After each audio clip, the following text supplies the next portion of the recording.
이제 마지막 주네요. 네. 첫째 주에는 제가 청년부 찬양한 걸 들었고, 둘째 주에는 우리 여성분들, 그렇죠. 지난주에는 우리 장로님하고 안수 집사님, 오늘 청소년부까지. 네. 풍성한 시간 감사합니다. 아까 찬양 가사 가운데 내 마음 보소서 주님, 나의 마음을 선한 것이 하나도 없습니다라고 고백했는데, 그게 묵상의 이유인 것 같아요. 내 안에 선한 것이 아무것도 없다는 것을 좀 발견하고, 그렇죠? 또 말씀을 통해서 내 안에 선을 창조해 가시는 것이 묵상의 목적이라고 생각합니다. 말씀을 통해서 마치 모에서 유를 창조하셨던 것처럼 내 안에서 선을 창조해 가시고 또 나를 통해서 이 세상을 선하게 만들어 가시는 그것이 묵상의 목적이라고 생각해요. 그래서 그 목적을 잃어버리지 마시고 그렇게 우리가 말씀을 대했으면 좋겠습니다. 지난주에 우리 그 묵상하기 있죠? 있나요? 몇 페이지죠? 지난주 강의 안에 보시면 4페이지에 있네요. 4페이지 묵상하기. 처음이 준비하는 것, 그 다음에 기도하는 것, 성경 읽는 것, 이제 네 번째가 이제 묵상. 읽은 말씀을 어떻게 묵상해야 될지에 대한 내용을 살피도록 하겠습니다. 마지막 시간이니까 얼굴이 좋아 보입니다. 네. 저도 오늘 오는 발걸음 한결 가벼웠습니다. 자, 묵상의 원리를 보시면 묵상의 방법 전에 묵상의 원리부터 모든 학습이 그렇죠. 방법을 가르치기 전에 원리부터 이야기하지 않습니까? 원리를 알게 되면 방법은 다양해도 충분히 잘 해낼 수 있거든요. 그러니까 어떤 구체적인 방법보다 원리를 아는 게 중요합니다. 왜 그렇습니까? 원리는 방향을 보여주기 때문이죠. 그래서 방향을 잃지 않는 것이 상당히 중요합니다. 그 밑에 보시면 질문이 나와 있죠. 말씀의 수혜를 그 어느 때보다 많이 받고 있는데도 불구하고 그만큼 우리의 신앙과 삶이 변화되고 성숙되지 못하는 이유는 무엇일까? 우리 PPT 보시면 두 개의 질문이 나와 있을 거예요. 네. 나왔나요? PPT가? 네. 그 다음 페이지 넘겨보시면 말씀의 사역자로서 항상 이렇게 고민되는 두 가지. 네, 갑자기 십자가가 나타났네요. 네. 네네. 두 가지 질문이죠. 왜 안 읽을까? 그리고 왜 안 변할까? 성경이 하나님의 말씀인 걸 알면서도 왜 읽지 않을까에 대한 부분은 지난번에 한번 했었고요. 근데 읽었는데도 왜 안 변할까? 그렇게 오랫동안 묵상을 했는데도 왜 안 변할까? 그런 질문, 그 질문이 바로 이 강의 안에 나와 있습니다. 우리의 신앙과 삶이 변화되고 성숙되지 못하는 이유는 무엇일까? 저는 두 가지라고 생각해요. 첫 번째는 뭐냐 하면 우리가 읽은 말씀, 또 우리가 들은 말씀을 깊이 생각하거나 마음에 담아두지 않기 때문입니다. 이것을 한마디로 말하면 묵상하지 않기 때문입니다. 묵상이 없기 때문에. 이 묵상이라는 것은 뭐냐 하면 하나님 말씀을 듣고 깊이 생각하면서 마음에 간직하는 일련의 과정이 묵상이에요. 묵상이라는 것은 하나의 스킬이 아니고요. 말씀에 대한 태도거든요. 그래서 듣고 생각하고 간직하는 그 과정이 묵상입니다. 그러니까 큐티할 때만 묵상이 필요한 것이 아니고 설교를 들을 때도 이 묵상하는 태도가 중요합니다. 그래서 여러분들 묵상이라는 것은 씨로 말하면요. 땅에 착상하는 것이고요. 나무로 말하면 뿌리를 내리는 과정이에요. 그렇죠? 뿌리가 약한 나무는 쉽게 흔들리고 뽑힐 수밖에 없습니다. 말씀도 마찬가지. 그 말씀을 묵상하지 않는다면 쉽게 잊어버리고 잊혀지는.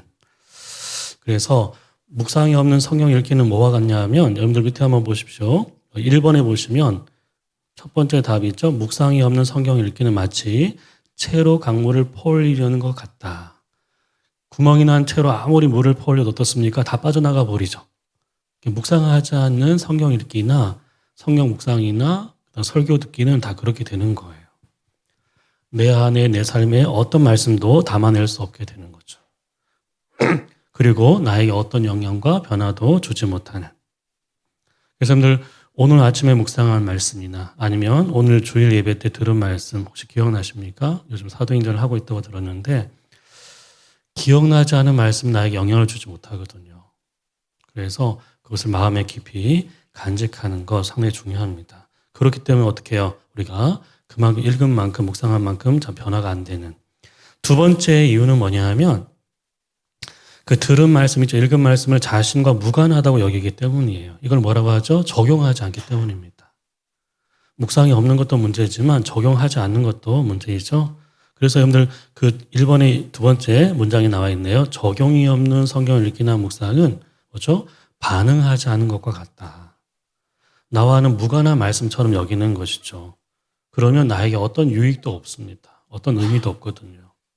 그래서 적용하지 않은 어떤 성경 읽기와 묵상은 이렇게 무익할 뿐이죠. 그래서 여러분들 이 말씀의 의미가 무엇인지를 알아가는 것 필요합니다. 그리고 말씀의 의도를 파악해가는 거 있죠. 그리고 나서 그 말씀에 응답하는. 그래서 여러분들 PPT 한번 보시면 네, 넘겨볼까요? 이 세 가지 단어를 꼭 기억했으면 좋겠어요. 넘겨보시면 네, 응시하고 음미하고 응답하고 아시겠죠? 말씀을 정말 응시하는, 그렇죠? 견하지 않고 관찰하는 있죠? 자세히 살피고 오래 살피는 거 있죠? 응시하는 것. 그리고 응시한 그 말씀을 어떻게 음미해야 돼요. 이 말씀의 의미가 무엇인지, 왜 이 말씀을 나에게 주셨는지, 그렇죠? 음미하고요. 그 다음에 세 번째가 중요하죠. 응답하는 거예요. 그 말씀에 응답하는. 그래서 응답한다는 것이 바로 적용한다는 뜻이거든요. 이것이 없기 때문에 어떻습니까? 그렇게 말씀에 어떻게 해요? 우리가 노출되어도 잘 변화되지 않는 그런 이유라고 생각합니다. 그래서 묵상의 원리의 첫 번째가 무엇입니까? 1번에 있는 것처럼 묵상과 적용은 성경의 그 진리를 나와 내 삶에 줄적으로 인게이지먼트 있죠? 연결시켜주는 과정이다. 이 연결이 안 되니까 그렇죠? 말씀의 영향을 전혀 받지 못하고 있는 그런 이유가 되겠죠? 자, 두 번째는 뭐냐 하면 두 번째 원리는 삼위일체 하나님은 성부, 성자, 성령 있죠? 삼위일체 하나님은 묵상의 변함없는 대상이고 원천이다. 이 대상과 원천이 있죠? 그러니까 우리 묵상의 대상은 우리 자신이 아니고 누구죠? 하나님이란 얘기죠. 그래서 무엇보다 하나님 중심적 묵상에 우선성을 둬야 돼요. 줄쳐볼까요? 하나님 중심적 묵상. 그 묵상의 중심에 하나님을 두어야 합니다. 그것이 우선되어야 되고 그것이 중요하다는 얘기죠. 거기에 묵상의 초점을 맞춰야 돼요. 첫날에 말씀드렸던 것처럼 성경을 묵상한다는 것은 무엇입니까? 하나님을 묵상하는 것이죠. 그래서 그 옆에 한번 써볼까요? 하나님의 마음 알기. 하나님의 마음 알기. 하나님의 말씀을 통해서 하나님의 마음을 알아가는 것, 그리고 그 마음을 닮아가는 것. 이것이 상당히 중요한 원리예요. 묵상이라는 것은 단지 오늘 내가 적용할 몇 가지 교훈을 찾는 데 있지 않고요. 나를 지으시고 구원하시고 나를 부르시고 교제하기를 원하시는 그 하나님을 만나고 알아가는 거잖아요. 그리고 그 하나님께 인격적으로 응답하는 것. 그렇기 때문에 여러분들 말씀을 통해서 먼저 하나님이 우리에게 자신을 어떻게 나타내시는지 있죠? 거기에 마음을 두셔야 돼요. 하나님께서 어떻게 나타내시는 자신을, 그리고 당신의 그 관심, 그 뜻이 무엇인지 거기에 우리가 귀를 기울여야 됩니다. 그래서 그 PPT 계속 이어보시면 이 세 가지, 이거는 꼭 적어두세요. 묵상의 정말 중요한 핵심 원리인데요. 다른 건 다 잊어버려도 오늘 이 세 가지, 이건 꼭 기억했으면 좋겠습니다. 첫 번째가 오늘 그러니까 하나님 중심적 묵상이라는 것이 어떤 뜻인가? 그것은 하나님이 어떤 분이신지를 중요하게 여기는 묵상이에요. 광풍을 잔잔케 하시고 광인을 온전케 하시는 그 예수님 있죠? 그렇게 악의 세력을 진압하시고 악의 속박에서 건져주시는 있잖아요. 그 예수님이 어떤 분인가? 그것을 중요시 여기는 거예요. 어떤 말씀을 대하든. 아시겠죠? 그리고 두 번째는 뭐냐면 그렇게 아는 데서 끝나는 것이 아니고 그분과의 교제에 충실하는 거예요. 그 하나님을 알고 그 하나님과의 교제에 충실하는. 그래서 여러분들 하나님과의 교제에 있어서 제일 중요한 게 뭘까요? 기도예요. 기도. 그렇게 알았다면 그저 기도로 그분과 소통하는 거죠. 기도. 그리고 묵상의 또 중요한 원리가 무엇입니까? 우리의 모든 묵상은 하나님 나라와 뜻을 추구하는 묵상인 거예요. 내 필요에 대한 어떤 답을 찾는, 그렇죠? 문제를 어떤 해결하기 위한 그런 이제 묵상만이 아니라 하나님 나라와 뜻을 추구하는 그런 묵상이라는 것. 이 세 가지 원리를 꼭 기억했으면 좋겠습니다. 자, 그리고 3번 볼까요? 보시면 묵상은 내가 성경을 분석하는 것이 아니고 성경을 해석하는 것이 아니라 하나님이 말씀으로 나를 어떻게 해요? 해석하도록 내어드리는 일이다. 좋을까요? 말씀으로 나를 해석하는. 그러니까 내가 말씀을 해석하는 것처럼 보이지만 실상은 무엇입니까? 성경이 나를 해석해 가는 거예요.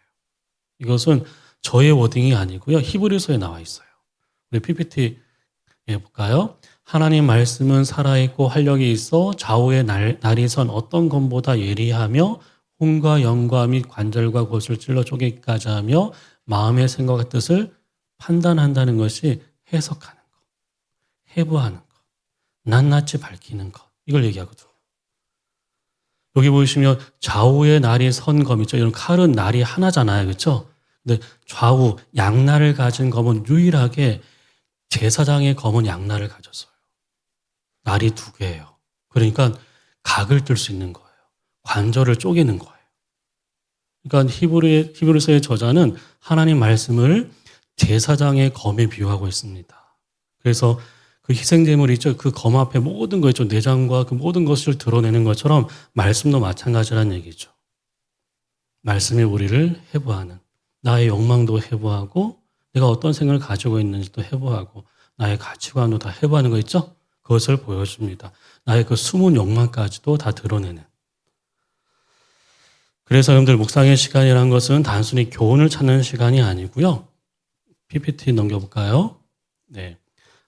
보시면 본문에 계신 하나님을 깊이 묵상하면서 어떻게 해요? 하나님이 나에게 무엇을 말씀하시는지 잠잠히 어떻게 해요? 듣는 시간이고 그 하나님께 내 생각과 마음과 삶이 어떻게 해요? 읽히는 시간이에요. 아시겠죠? 한 번씩 여러분들 뜨끔할 거예요. 말씀을 대할 때, 또 말씀을 들을 때 마치 나를 보면서 하시는 말씀처럼 그렇게 와닿는 경우가 있거든요. 내가 이렇게 하는 걸 어떻게 하셨지? 할 정도로 깜짝깜짝 놀랄 때가 있습니다. 왜요? 읽히고 있는 거예요. 하나님께 내 생각과 마음과 삶이 읽히는 거죠. 읽힐 때 피하지 말고 대면해야 돼요. 불편하지만 수용해야 됩니다. 그래야 변화될 수 있습니다. 자, 그런 시간인 거 있죠? 여러분들 이렇게 묵상할 때 어떻게 됩니까? 그 뿌리 깊은 자기 중심성에서 벗어날 수 있어요. 아시겠죠? 뿌리 깊은 그 자기 중심성. 거기서 하나님 중심의 어떤 신앙과 영성으로 이렇게 거듭날 수 있는 것입니다. 자, 그 밑에 보시면, 자, 볼까요? 세상의 다른 책들은 내가 읽지만 성경은 나를 읽는 유일한 책이다. 이거 탄자니아의 한 여인의 고백입니다. 성경은 주로할까요? 나를 읽는 유일한 책이다. 탄자니아에서 어느 선교사님이요, 한 여인이 지나가는데 상당히 이상한 모습을 본 거예요. 한 여인이 머리에 이제 책을 하나 이렇게 이고 가는 거예요. 보통 들고 가야 되는데 머리에 이고 한참 가고 있으니까 그 모습을 이상하게 여긴 선교사님 질문을 했던 것이죠. 머리에 얹고 있는 것이 그 무슨 책입니까? 하니까 이건 책인데요. 성경이라고 하더라고요. 어떤 책이기에 손에 들고 가지 않고 왜 머리에 얹고 다닙니까? 하니까 이건 성경인데 그때 이야기를 하는 세상의 다른 책들은 내가 읽지만 이 책은 나를 읽는 유일한 책입니다. 이 내용을 담은 책이 나와 있어요. 나를 읽는 책, 성경 나를 읽는 책. 기독교 서점에 있지 않고요. 교보문고에 있습니다. 꼭 사서 읽어보셔야 돼요. 아시겠죠? 아주 작은 소책자예요. 묵상에 참 많이 도움이 될 거예요. 나를 읽는 책, 성경. 예. 자, 4번 볼까요? 묵상은 말씀을 통해 드러난 하나님의 성품과 뜻에 비추어서 나의 관심과 삶을 점검하고 조율하는 일이 조율하고 조정하는 것이죠. 네. 여러분들 묵상하면 주시는 유익 중에 하나가 뭐냐 하면 관점이 달라져요. 관점의 변화. 이것이 묵상에 주는 유익입니다. 성경의 시각으로 또 하나님의 눈으로 그리고 영혼의 관점으로 어떻게 해요? 이 땅의 모든 것을 상대화하게 되고 모든 것을 조정하게 되는 어떤 시각이요? 성경의 시각, 하나님의 눈, 영혼의 관점으로 이 모든 것을 다시 보기 시작하는 거예요. 그렇게 조율하고 조정해 가는 것입니다. 내 삶의 어떤 가치라든지 우선순위를 조정해 가는 거죠. 그것이 묵상의 또 중요한 또 원리라는 거 아시면 좋겠고요. 자, 그 다음 페이지 넘겨볼까요?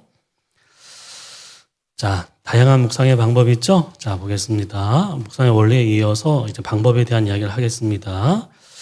여러분들 묵상의 방법은 다양합니다. 근데 가장 좋은 묵상의 방법은 뭐냐 하면 자신에게 맞는 묵상의 방법을 찾는 거예요. 아시겠죠? 특정한 방법이 아니고 자신에게 맞는 묵상의 방법. 여러분들 처음부터 잘하는 사람은 없습니다. 처음부터 다 알고 시작하는 것도 우리가 아니잖아요. 그렇죠? 할 때마다 어떻습니까? 아마 시행착오를 겪을 거예요. 그런데 그렇게 하면서 어떻게 해요? 나만의 방식이 생겨요. 아시겠죠? 나만의 방식이 생길 거예요. 그 방식대로 하시면 됩니다. 아까 그 원리 안에서. 그래서 여러분들 나만의 방식을 찾기 전에 어떻습니까? 먼저 다양한 묵상의 방법들을 접해보는 것이 그렇죠? 자기만의 묵상을 찾는 데 도움이 될 거라고 생각합니다. 그래서 묵상의 다양한 방법들을 소개할 텐데요. 아마 성경 읽기 할 때도 좀 언급을 했지만 자, 첫 번째 볼까요? 그 동그라미 표시되어 있는데 첫 번째 동그라미를 보시면 가장 마음에 와닿는 단어나 문장을 묵상할 수 있습니다. 되어 있죠? 이걸 뭐라고 했습니까? 한 구절 묵상이라고요. 한 구절 묵상. 옆에 한번 써볼까요? 한 구절 묵상. 그런 책도 나와 있어요. 한 구절 묵상이라는 책도 나올 정도로 한 단어, 한 구절, 한 인물, 한 사건을 중심으로 묵상하는 거죠. 그렇죠? 이것이 가장 일반적인 방법이고요. 가장 보편적인 방법 중에 하나고 누구나 손쉽게 적용할 수 있는 묵상의 방법이 이거예요. 한 구절 묵상. 그래서 주관적으로 치울 수 있다는 그런 우려는 있지만 많이 알려져 있는, 널리 알려져 있는 그런 방식입니다. 심지어 신학교 교수님들도 성경 연구할 때는 치밀하게 연구하는데 큐티할 때는 이렇게 유연하게 해요. 한 구절 묵상을 중심으로. 그래서 여러분들 그 성경 읽기 할 때 기억나십니까? 성경을 읽을 때 어디에 밑줄을 꺼야 하는지 기억나죠? 어디에 밑줄을 꺼야 되는가 했을 때 뭐 중심적인 것, 핵심적인 그런 내용들 있죠? 아니면 새롭게 깨닫게 된 것이나 마음에 와닿던 거기 구절에 밑줄 끄라고 했죠. 예. 왜냐하면 그날 본문 모든 구절을 다 우리가 묵상하고 적용할 수 없거든요. 그래서 결국 우리가 밑줄 친 내용을 중심으로 묵상하고 적용하게 되어 있어요. 그러니까 어디에 밑줄을 끊느냐가 중요한 거예요. 자, 그래서 밑에 여긴 나와 있지 않네요. PPT는 없나? 예. 첫 번째가 뭐냐 하면 아까 얘기했죠. 옆에 한번 써볼까요? 어디에 밑줄을 꺼야 되는가? 옆에 한번 빈 공간에 써보겠습니다. 1번에서 중요하다고 생각되는 말씀. 중요하다고 생각되는 말씀.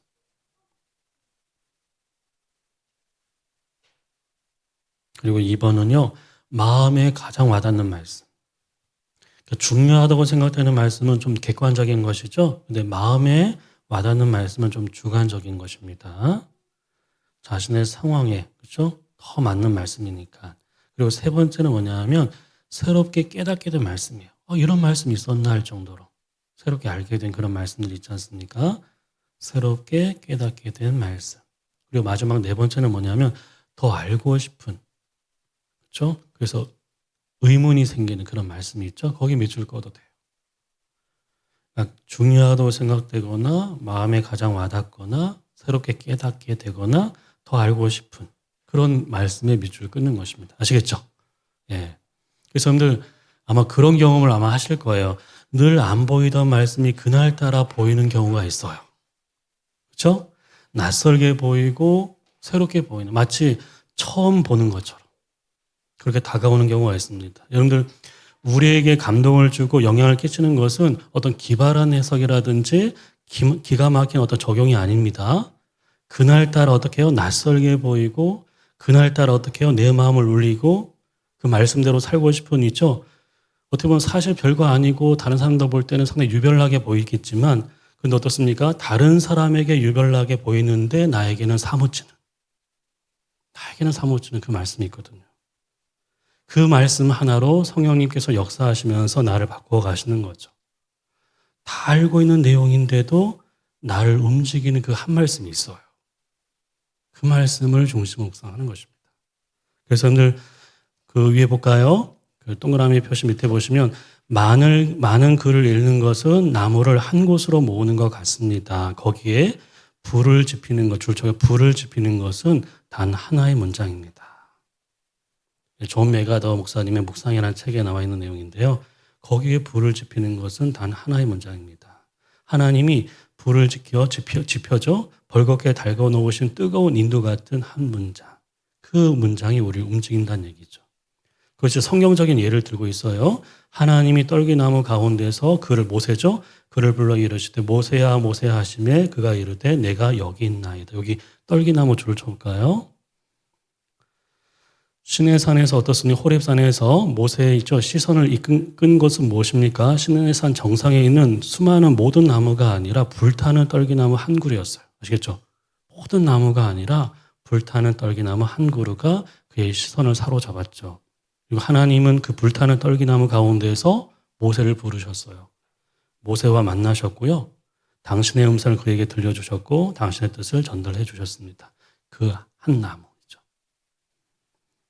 그것을 우리도 이게 찾아가는, 그렇죠? 그걸 중심으로 묵상하는 것입니다. 그걸 꼭 기억했으면 좋겠고요. 자, 세 번째 볼까요? 그 밑에 문장 보겠습니다. 특히 그 한 문장 가운데 있죠. 하나님에 관한 언급이 나와 있으면 있죠. 그런데 좀 밑줄을 끄면 좋을 것 같아요. 하나님에 대한 언급이 나와 있으면.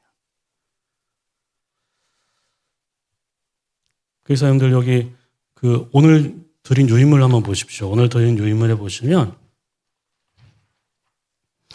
그 매일 성경 그 샘플이 하나 있죠. 거기 보시면 2월 19일자 두 번째 페이지에 있는 보시면 2월 19일자 있죠. 광풍을 잔잔케 하신 예수님 그 본문이 있죠. 한번 보시면 마가복음 4장 35절부터 41절까지 말씀인데요. 여기 보시면 주어가 예수님이 있잖아요. 이런 부분을 한번 보시면 자, 그날 저물 때 쭉 나오지 않습니까? 자, 저편으로 건너가자. 여기 이게 누가 한 말입니까? 예수님이 하신 말이죠. 거기 한번 줄을 쳐 보십시오. 우리가 저편으로 건너가자. 무슨 의도가 있지 않겠어요? 그렇죠? 저편이 어디일까? 왜 건너가고자 했을까? 그것도 날이 저물어 가고 날씨도 안 좋은데. 그렇죠? 그래서 떠났습니다. 그 다음에 보시면 37절 큰 광풍이 일면서 물결이 배에 부딪혀서 쭉 나옵니다. 예수께서 주무시더니 제자들이 깨우면서 우리가 죽게 된 것을 돌아보지 않습니까? 할 때 예수님께서 뭐라고 하죠? 깨어나서 바람을 꾸짖었다. 저를 칠까요? 바람을 꾸짖고 잠잠하라 고요하라 하시니. 그리고 제자들에게도 얘기하시죠. 어찌하여 무서워하느냐? 너희가 어찌 믿음이 없느냐? 그렇죠? 어찌 믿음이 없느냐? 이런 데도 밑줄 그으시면.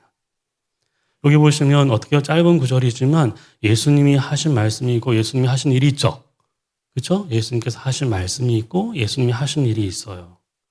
하신 말씀은 무엇입니까? 저편으로 건너가자. 그 저편이 어딜까 보시면 그 다음 5장에 보시면 거라사 광인 있죠? 거라사의 지역. 거기에 한 군대 귀신 들린 사람이 있지 않았습니까? 그러니까 그 사람을 만나기 위해서 건너가시는 거예요. 아시겠죠? 그 한 사람 때문에 위험을 무릅쓰고 그 밤에 건너가시는 것입니다. 그 주님의 어떤 자비가 느껴지는 거죠. 저편으로 건너가자. 그리고 어떻게 해요? 바람을 꾸짖어서 어떻게 해요? 잠잠하라 고요하라고 했잖아요. 악의 세력을 어떻게 진압해 가시는 그 주님의 권세를 볼 수 있어요. 어떠한 악들도 특별히 제자들을 힘들게 하고 두렵게 만드는 있죠. 세상의 그 어떤 악들도 주님은 제압할 수 있다는 것. 이것을 그 주님의 권세를 또 보여주고 있습니다. 앞에서는 주님의 자비를, 뒤에서는 주님의 권세를 보여주고 있는. 그 말씀과 그렇죠? 그 하신 일을 통해서 우리가 주님을 조금씩 알아가는 거예요. 아시겠죠? 하여튼 그렇게 하나님, 그러니까 예수님이나 성령님이 나와 있는 부분에 좀 더 있죠? 이렇게 밑줄을 끄면서 그렇게 좀 더 머물면서 생각하면 좋을 것 같습니다. 자, 세 번째 볼까요? 두 번째 나와 있네요. 본문의 큰 주제 하나를 묵상할 수 있다는 주제라는 표현을 주셔볼까요? 예. 그래서 이건 어떻습니까? 특정한 어떤 한 구절은 아닌데, 그렇죠? 그 내용보다는 본문 전체에서 흐르는 중요한 주제나 사상이 있습니다. 여기서 보시면 뭐 광풍이라든가 있죠? 고난이란 것, 또 믿음이란 거 있지 않습니까? 그런 주제를 또 묵상할 수도 있어요. 아시겠죠? 그래서 매일 성경은 저 제목을 보시면 그런 주제나 사상을 좀 던져줘요. 그래서 광풍을 잠잠케 하시는 광풍, 그렇죠? 이 고난의 광풍, 그렇죠? 이런 시련의 광풍 같은 그 주제를 또 묵상할 수 있다는 거. 세 번째 보겠습니다. 본문에 대한 도움말을 이제 해설을 참고하면서 묵상할 수 있어요, 그렇죠? 이거 지난번에 말씀드렸죠. 해설을 참고하면서. 그래서 실제적인 도움을 주지 않습니까? 옆에 한번 보시면 해설, 보시면 그 크게 네 가지 나와 있죠. 특별히 41절에 보시면 그들이 심히 두려워하며 서로 말하되 그가 누구이시기에 바람과 바다도 이렇게 순종하는가. 여기 제일 중요한 문장이 그가 누구이시길래 예수님을 새롭게 보기 시작한 거예요. 말씀을 가르칠 때는 잘 몰랐는데 이렇게 광풍을 잔잔케 하신 예수님 보면서 이분이 과연 누구인가. 광풍 때문에 죽을 뻔하지 않았습니까? 근데 그 경험을 통해서 어떻게 해요? 제자들에게 질문 하나가 생긴 거죠. 예수님이 과연 누구인가? 그래서 왼쪽에 해설을 한번 보십시오. 해설 보시면 41절에 보시면 광풍의 시험을 허락하심으로써 제자들이 예수님 자신에 대해서 다시 한번 질문하게 하시는 겁니다. 나에게 허락하신 문제는 나 자신만이 아니라 예수님에 대한 나의 지식과 관계를 어떻게 해요? 새롭게 돌아보게 하는. 아시겠죠? 그러니까 훨씬 옆에 있는 해설을 보니까 좀 이해가 되죠? 네, 이 도움말을 좀 잘 참고하시면 성경 이해하는데 묵상하는데 도움이 되실 겁니다. 그래서 여러분들 이렇게 해설을 통해서 아 그렇구나 이 고난이라는 것이 그냥 힘든 것만이 아니고 이것을 허락하시는 것이 나 자신도 나 자신의 믿음 없음도 알게 될 뿐만 아니라 그분과 나와의 관계 그분에 대해서 또 새롭게 경험하는 시간이구나 이런 것도 알 수 있는 거예요. 그렇게 우리가 적용할 수 있는 거죠. 자, 그 다음에 3번 오후가 돼서 잠이 오시는 건지 이해가 되고 있는 건지 그렇죠? 네, 멍하니 네. 자, 3번 보겠습니다. 여러분들 다양한 묵상의 방법이 있는데 매일 성경이 권장하는 묵상의 방식이 있어요. 이거는 이제 편집자들만 이제 강의하는 좀 그런 내용인데 매일 성경이 가지고 독특한 묵상의 방법이 있어요. 그게 뭐냐 하면 two question method라고 해서 두 질문을 던지는 방식이에요. 들어볼까요? 두 질문. 여러분들 읽기와 묵상의 차이점 중에 하나가 질문이에요. 질문. 수동적인 읽기를 능동적인 묵상으로 있죠? 바꾸는데 결정적인 것은 생각도 있지만 질문도 있었죠. 질문을 던지는 거예요. 여러분들 보시면 성경 읽기의 어떤 선입견 있죠? 내가 뭐 다 안다는 생각들 있죠? 또 피상성, 얄팍하게 알고 있는 거 있지 않습니까? 그것을 극복하고 본문을 깊이 이해하려면 질문을 던지면서 본문을 읽는 것이 도움이 된다. 이거 줄을 칠까요? 질문을 던진다는 것은 뭐죠? 대화한다는 거예요. 하나님 이 말씀이 무슨 뜻입니까? 왜 이런 말씀 여기 있습니까? 그렇죠? 질문하는. 그래서 여러분들 처음에는 경청하는 자세가 필요하고 두 번째는 대화하는 태도가 필요해요. 아시겠죠? 처음에는 경청하고 그리고 대화하는. 그래서 여러분들 이 두 가지 질문이 있죠. 매일 성경이 권장하는 이 두 가지 질문은요. 묵상과 적용을 돕는 가장 기본적이고 중요한 물음입니다. 이 두 가지 질문이 뭐냐 하면 하나님은 어떤 분이신지 내게 주시는 교훈이 무엇인지 이것이 성경에 나와 있어요. 우리 PPT 한번 보여주시겠습니까? 사도 바울이 예수님을 만나고 나서 그쪽 고백했던 두 가지 질문이 있습니다. 내가 대답하되 주님 누구십니까? 이르시되 나는 네가 박해하는 나사렛 예수다. 그리고 나서 내가 이르되 주님 그러면 내가 무엇을 해야 합니까? 이것이 그리스도를 대면해서 바울이 던진 두 가지 질문이었어요. 아시겠죠? 그래서 바울의 모든 서신은 이 두 가지 질문으로 구성되어 있어요. 바울의 서신의 전반부는 하나님이 누구인지에 집중되어 있고요. 하나님이 하신 일에 집중되어 있고 후반부는 우리가 그럼 어떻게 살아야 되는가. 교훈 중심이에요. 아시겠죠? 똑같아요. 이것을 매일성이 그대로 차용해 온 겁니다. 그 보시면 매일성에 보시면 하나님 어떤 분입니까? 내게 주신 교훈은 무엇입니까? 나와 있죠. 그래서 하나님을 묵상하고 교훈을 묵상하도록. 무엇을 내가 해야 될지. 그렇게 나와 있는 거예요. 여러분들 이 두 질문은요. 특정한 본문만이 아니고 성경 전체에 대해서 던져야 할 질문입니다. 가장 기본적이면서도 가장 중요한. 단순한데 포괄적이고요. 실제적인데 상당히 신학적인 그런 질문이에요. 그래서 이 두 질문을 중심으로 묵상하도록 그렇게 안내하고 있는 것입니다. 자, 그래 볼까요? 그 다음 페이지 한번 가보겠습니다.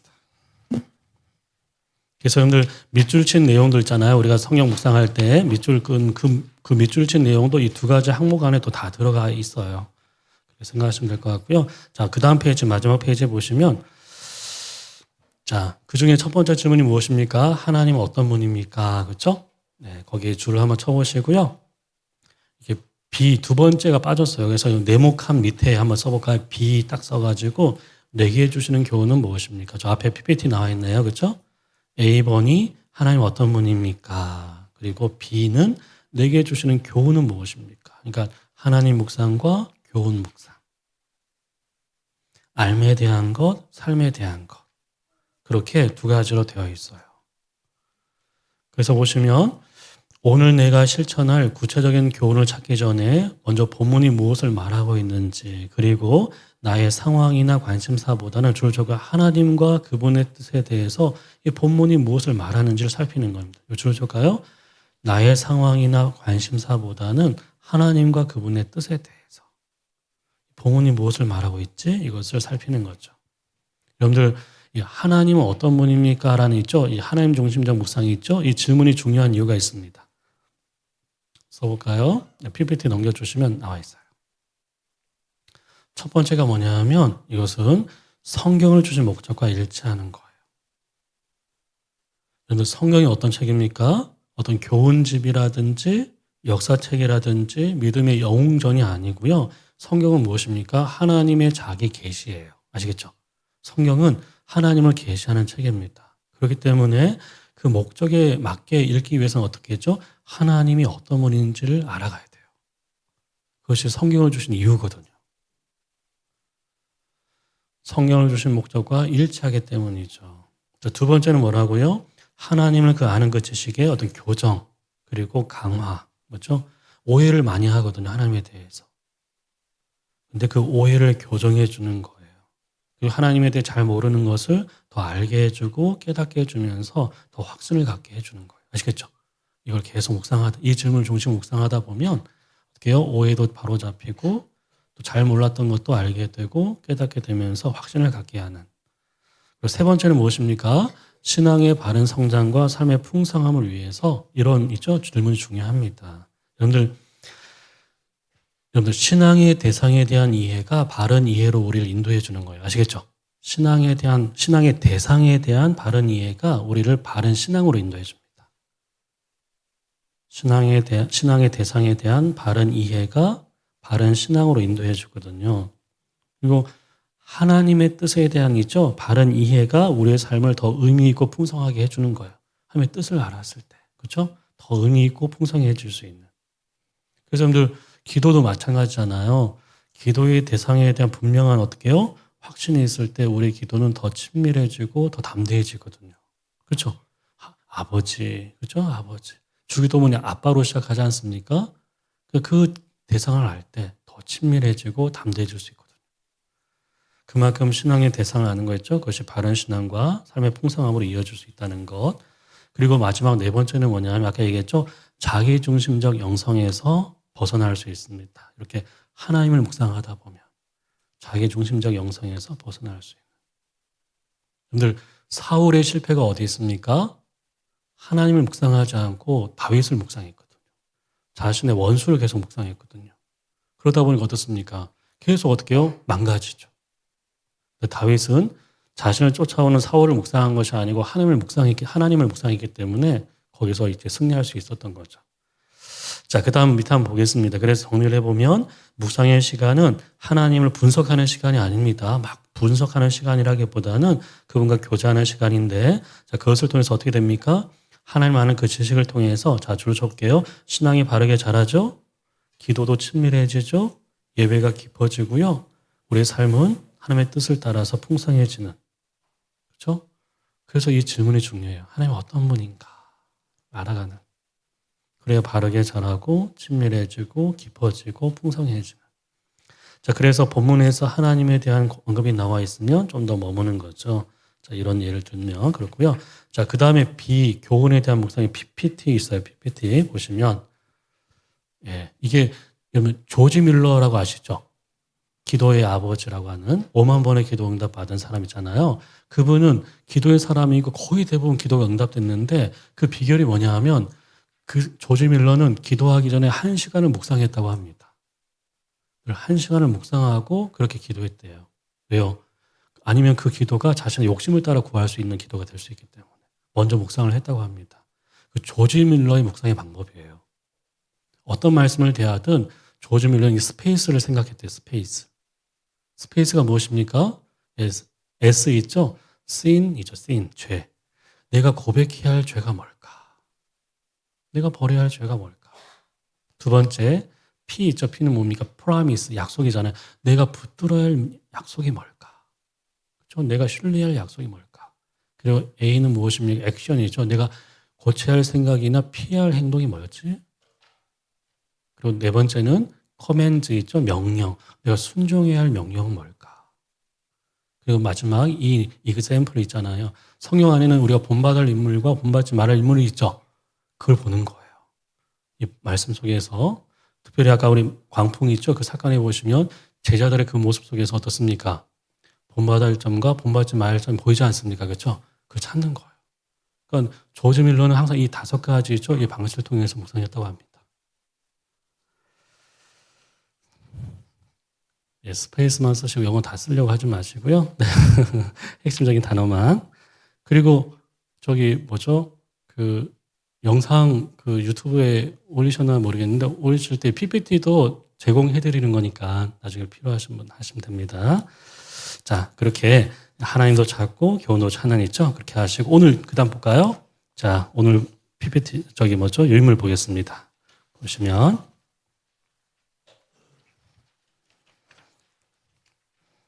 이제 묵상까지 했잖아요. 그 네모에 보시면 준비하고 기도하고 읽기하고 이제 읽은 말씀 묵상하는데 그러니까 여러분들 묵상이 잘 안 되면 어떻습니까? 적용이 잘 안 되면 묵상이 잘 안 된 것이고요. 묵상이 잘 안 되는 것은 읽기가 또 안 된 것이고 아시겠죠? 그 바로 앞 단계를 잘 보시면 돼요. 근데 읽기가 잘 안 된다? 잘 충분히 기도해야 되는데 기도해도 안 된다? 그날 큐티는 포기하시면 됩니다. 전혀 반응이 없으시는 네, 조금이다. 네, 어쨌든 네, 그 전 단계를 잘 보시면서 하면 되고요. 자, 적용하기 보겠습니다. 자, 큐티는 해석보다는 적용에 더 비중이 있다. 적용. 해석이란 게 뭡니까? 본문과의 그 거리 있잖아요. 거리를 좁혀가는 게 해석이잖아요. 그 의미에 좀 더 다가가는 게 해석 아닙니까? 근데 적용은 무엇일까요? 하나님과의 거리를 좁혀가는 거예요. 아시겠죠? 그리고 그 삶과의 거리를 좁혀가는 것입니다. 그러니까 어디에 비중을 두는지 아시겠죠? 그분과의 거리, 또 삶과의 거리를 좁혀가는 거기에 비중을 둬야 돼요. 그러니까 유진 피터슨이 이런 얘기했거든요. 기독교의 영성이라는 것은 내가 듣고 이해하고 안 만큼 순종하는 주적 응답의 영성이 되어야 돼. 응답의 영성. 그러니까 듣고 이해하는 데서 끝나는 것이 아니고 아는 데서 끝나는 것이 아니고 반드시 응답하는 그것을 보여줍니다. 자, 그래서 밑에 보시면 자, 첫 번째 과정을 볼까요? 예, 기도는 마치 밭을 보면 어떤 밭을 이제 딱딱한 밭을 기경하는 거예요. 다 있죠? 부드럽게 기경하는 것이 기도예요. 읽기는 무엇입니까? 그 씨를 파종하는 것입니다. 그럼 나무와 꽃이 피지 않겠습니까? 그건 해석과 묵상이에요. 꽃이 아름답다고 해서 거기에 멈추면 안 되겠죠? 더 중요한 건 뭐죠? 열매. 거기 줄을 쳤까요? 적용, 열매. 밭에 씨를 뿌리는 이쪽 농부의 기대는 무엇입니까? 꽃이 아니고 뭐죠? 열매예요, 열매. 열매까지 가야 됩니다. 그리고 자, 성경 묵상 아까 얘기했죠. 해석보다는 적용에 중시한다. 자, 종류 별표해 둘까요? 종류. 적용의 종류가요, 2가지예요. 보통 우리가 실천적인 적용만 생각하는 어떤 행동의 변화 있죠? 생각하는데 더 중요한 것은 뭡니까? 사상적인 적용입니다. 생각의 변화가 더 중요해요. 실천적인 적용보다 사상적인 적용이 있죠? 더 중요합니다. 그것이 우선되어야 돼요. 왜냐하면 여러분들 생각이나 의식이나 있죠? 가치관이 변화 안 되면 그 변화된 행동을 지속하기가 쉽지 않아요. 아시겠죠? 그 의식이 바뀌지 않은 상태에서 어떤 행동을 지속하는 것은 더 어렵습니다. 예를 든다면 여러분들 전도도 마찬가지예요. 전도에 대해서 어떻습니까? 그날 누군가에게 내가 전도주를 나누면서 적용해야지 이렇게만 생각하는 것보다 뭐죠? 먼저 잃어버린 영혼에 대한 이제 마음의 변화가 있어야 돼요. 그 마음의 변화 없이 그날 그 전도주를 나눠주는 그 실천은 지속되기가 쉽지 않아요. 마음이 있어야지. 그렇죠? 그 생각과 마음의 변화가 중요합니다. 그래서 한두 번의 행동의 실천보다는 마음의 변화가 더 중요한 적용입니다. 아시겠죠? 그래서 여러분들 PPT 나와 있잖아요. 그 밑에 한번 써볼까요? 이렇게 보시면 구체적인 적용보다 줄을 써볼까요? 내 속사람이 바뀌는 것을 목표로 한다. 이게 중요합니다. 내 속사람이 바뀌는 것, 나의 인격과 나의 성품과 나의 됨됨이죠, 됨됨이. 그런 것들이 바뀌는 하나님 나라의 가치관으로 변화되는 그것이 묵상의 목적입니다. 내 속사람이 바뀌어야 돼요. 아시겠죠? 그러니까 내가 안고 있는 어떤 문제에 대한 해답을 찾거나 적용거리를 찾는 것보다는 어떻습니까? 그런 데 물들어가는 거죠. 하나님 나라의 가치관과 세계관에 물들어가는. 그래서 여러분들 첫날 얘기했었죠. 둘째 날인가요? 묵상의 목표가 무엇이라고 했습니까? 그것은 매일 빠짐없이 큐티를 하는 것이 아니라 뭐죠? 내가 하나님 보시기에 참 좋은 사람이 되어가는 것이 목표라고 했죠. 큐티 하는 것이 아니고 사람 되는 것에 방점이 있는 거예요. 속 사람이 날마다 어떻게 바뀌는. 거기에 적용에 초점을 둬야 돼요. 이 말씀을 통해서 내 속 사람이 어떻게 변화되고 있는지, 내 인격과 성품이 어떻게 달라지고 있는지. 대구에 대전에 우리 새로운 교회 있죠. 조용수 목사님 아마 좀 보라도 많이 하실 텐데, 조 목사님이 제가 2009년도에 이제 대전지부 이제 청소년 사역할 때 처음 인사드리러 갔는데 별로 이렇게 시큰둥하셨어요. 왜냐하니까 묵상하는 사람, 큐티하는 사람들을 좋아하지 않는데요. 그래서 왜 그러시냐 하니까 인간미가 없대요. 늘 말씀 가지고 이렇게 정죄하고 비난하고 이런 건 익숙한데 사람들이 이렇게 인간미가 없대요. 사람 냄새가 안 난대요. 너무 종교적인 냄새가 난다고. 근데 상당히 신선했어요. 이게 묵상하면서 더 종교적인 사람이 되는지 아니면 정말 사랑의 사람이 되는지. 그래서 여러분들 큐티 있죠. 이 말씀 묵상 운동을 방해하는 것 중에 하나가 뭐냐 하면 어떤 방법이 어렵거나 환경이 그래서가 아니고 묵상하는 사람 때문에 묵상의 운동이 방해될 때가 많아요. 본이 안 되니까. 항상 교회 안에서 문제 일으키는 사람들이 큐티하는 사람들이고 그런 경우가 많아요. 그래서 제가 대전지부에 있을 때 사모님들 모임을 했었거든요. 담임 목사님 사모님 9분하고 큐티를 했는데 처음에 마음을 많이 안 여셨어요. 그러니까 거의 대부분 교회 안에서 소위 있죠. 똑똑하다는 사람, 잘난 척하는 사람, 또 뭔가 이제 계파를 형성하는 사람은 다 큐티하는 사람들이래요. 그러니까 이게 이렇게 덕이 안 되니까. 그래서 사모님들이 근심이 많았었거든요. 그래서 좀 오해도 좀 잡아주고 이렇게 했는데 한 달, 두 달 지나니까 상당히 많이 이제 좀 수용하시는 그런 경험이 있었는데 어쨌든 그렇습니다. 그래서 더 종교적인 사람이 되는 것이 아니고 어떻게 해요? 더 경직된 사람 말고 정말 참 하나님 보시기 참 좋은, 그렇죠? 얘기했잖아요. 같이 밥 먹고 싶은 사람, 같이 대화하고 싶은 사람. 그렇게 되어가는 거. 자, 그리고 하나만 더 써볼까요? 그 밑에다가 별표해가지고 적용주의를 주의하자. 적용주의. 적용주의에 빠지지 않도록 주의하자. 적용주의에 주의라는 말이 들어가면 어떻습니까? 좀 부정적이잖아요. 그렇죠? 적용은 좋은데 주의라는 말이 붙으면 좀 그렇지 않습니까? 부정적이잖아요. 적용주의가 뭔지 아십니까? 이게 뭐냐 하면 너무 많은 약속을 하고 너무 많은 다짐을 하고 결단을 하고 근데 실천하지 않는 거예요. 그럼 어떻게 됩니까? 죄책감 그리고 묵상의 큐티에 대한 회의감에 빠지기 쉬워요. 아시겠죠? 이게 다짐은 했는데 실천하지 않았을 때 어떻습니까? 죄책감에 빠지기도 하고 그렇죠? 그리고 이게 큐티를 해도 소용이 없구나 해서 회의감에 빠지기도 하고 그게 적용주의예요. 적용주의. 그래서 여러분들 그런 어떤 구체적인 행동으로 나가는 것도 중요하겠지만 먼저 무엇입니까? 내 생각과 마음과 가치관과 태도의 변화에 일단 주안점을 둬야 돼요. 아시겠죠? 속사람이 달라지는 것에 좀 주안점을 두면서 시작해야 됩니다. 자, 그 다음에 볼까요? 밑에 보시면 내면의 변화와 순종 나와 있죠? 예. 목상의 목표입니다. 내면의 변화, 속사람의 변화죠? 그리고 순종. 그 다음에 외부의 변화까지. 밑에 보시면 하나님의 사람으로 온전하게 하며 여기 줄 쳐볼까요? 이게 뭡니까? 내면의 변화잖아요. 존재의 변화. 빙이죠, 빙. 그렇죠? 존재의 변화. 그리고 모든 선한 일을 행하는 죠. 이게 뭡니까? 순종. 사도 바울도 하나님의 사람을 온전하게 되는 게 먼저래요. 그리고 모든 선한 일을 행하는. 아시겠죠? 앞에 우선순위를 두는 것입니다. 자, 그리고 이제 적용하는데 우리 줄첩과 1번에 묵상이 어떻게 했습니까? 지난번에 조감도 할 때 묵상이 기도가 되게 하라. 이게 별표해 둘까요? 예. 묵상을 이제 공부라고 생각하니까 참 어려운데 묵상이 기도가 되게 하면 좋아요. 이게 제일 중요합니다. 묵상이 기도가 되게 하는. 그래서 아까 하나님과 교제에 충실한 묵상할 때 그 기도가 중요하다고 했죠? 기도. 자, 밑에 보십시오. 묵상의 강조점은 읽기보다는 어디에 있다고? 기도에 있어, 기도. 읽기보다는 기도에 있는. 왜냐하면 성경 읽기는 어떻습니까? 기도를 읽죠. 특별한 목적. 그 목적이 무엇입니까? 하나님과의 교제죠. 그 교제로 인도하는 방편이기 때문이에요. 읽기를 통해서 그 기도가 하나님과의 교제가 될 수 있도록 도와주는 것입니다. 그래서 읽기보다는 기도에 더 비중이 있다는 것 중요하고요. 자, 기도할 때 어떻습니까? 묵상이 어떻게 될까요? 그때 비로소 하나님과 인격적인 어떻게 해요? 소통이 되기 시작하는 거예요. 아시겠죠? 읽을 때만이 아니고 기도할 때 인격적인 소통이 되기 시작하고 단순히 질적인 유희, 만족을 넘어서 주적인 실천적인 묵상. 다짐도 하고 결단도 하기 때문에 실천적인 묵상에 이르게 되는 거죠. 그리고 여러분들 그 다음 페이지 한번 가볼까요?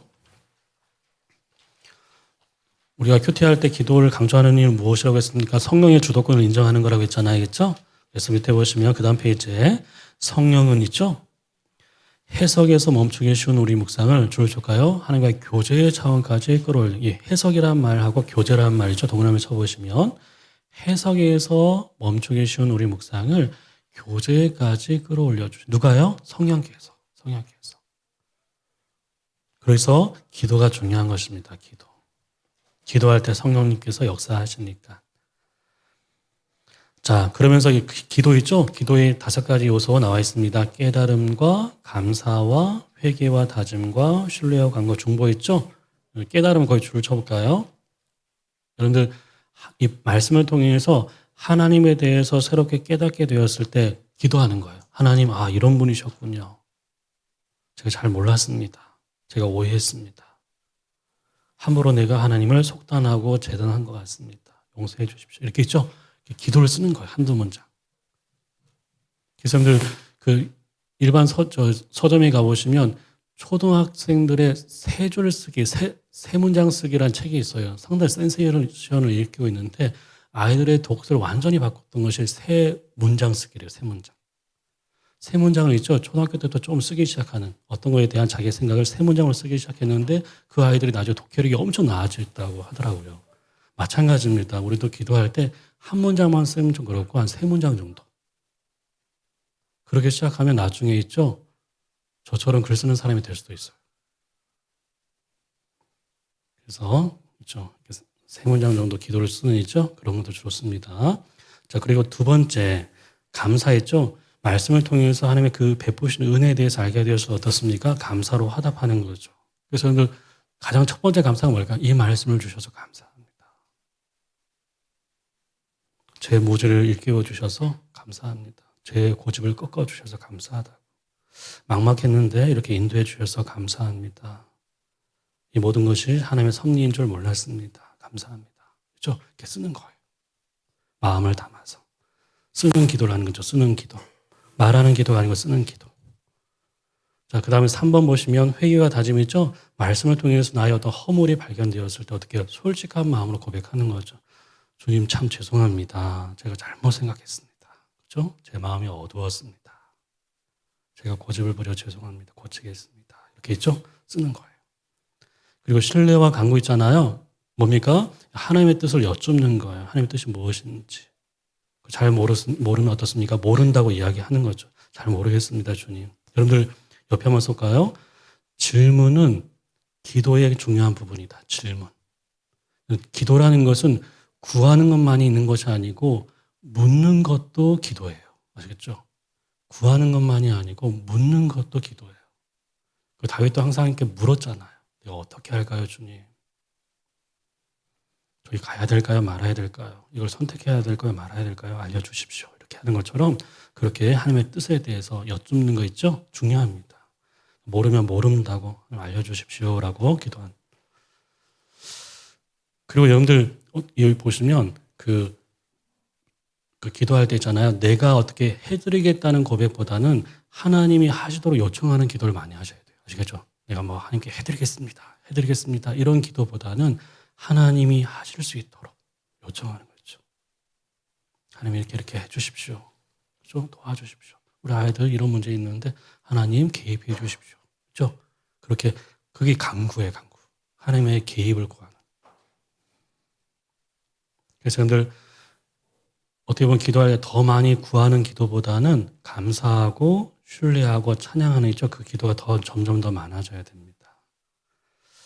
자, 그 다음에 중보 또 이거 다른 사람을 위한 기도까지 되어 있지 않습니까? 옆에 한번 써볼까요? 예, 그 밑에 보면 순종도 써, 순종. 자, 4번 밑에다가 5번에서 순종. 4번 밑에 순종의 기도 있죠? 말씀을 통해서 하나님의 어떤 지시나 명령에 대해서 알았다면 어떻습니까? 대답하는 거예요. 아, 주님, 제가 그렇게 하겠습니다. 예, 그렇게 하겠습니다. 아니면, 아닙니다, 주님, 그게 너무 힘듭니다. 좀 기다려 주십시오. 그 사람과의 용서, 그렇죠? 용서하기가 참 많이 지금 준비가 안 됐습니다. 기다려 주십시오. 이런다든지. 저기 하기 힘든데 주님 도와주십시오. 그런 식으로 아시겠죠? 순종에 대한 기도까지. 그래서 여러분들 어떻게 보면 이 마지막에 순종을 이야기했는데 우리가 어떻게 보면 그 하나님에 대한 반응들을 고백이나 있죠? 뭐 어떤 그런 것도 중요하겠지만 제일 중요한 것은 어떻게 해요? 순종까지 나아가는 있죠? 그 부분이 제일 중요합니다. 교제가 순종으로 이어질 수 있는. 거기까지 좀 우리 하면 좋겠고 그것이 바로 실천이죠. 이번에 보시면 묵상이 실천이 되게 하라. 실천이 되게 하라. 그래서 아까 내면적인 적용 있죠. 아까 속사람에 대한 그 얘기했다면 실천적인 적용 있지 않습니까? 그걸 줄여줄까요? 실천적인 적용이 어떤 것입니까? 생각과 행동을 어떻게 바꾸는 것, 주적에 바꾸는 것. 잘못된 것이 있으면 바꾸는 것. 구체적으로 바꿔가는 거죠. 일어나자마자 스마트폰부터 이제 하루를 시작했다고 있으면 어떻게 해요? 폰으로 하루를 시작하지 않고 내가 기도로 하루를 시작하겠습니다. 해서 행동을 바꾸는 거 있잖아요.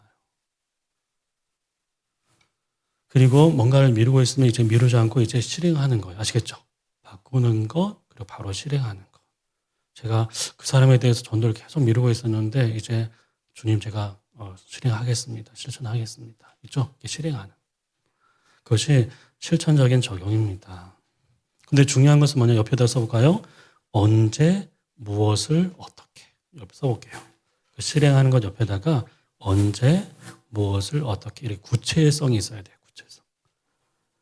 그냥 막연하게 하지 않고 언제 하겠습니다. 무엇을, 어떻게 하겠습니다. 해야 돼요. 아시겠죠?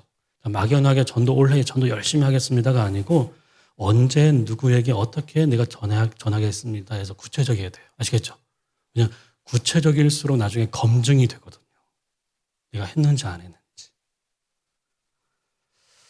막연하게 그렇게 하지 마시고. 자, 세 번째 중요하죠?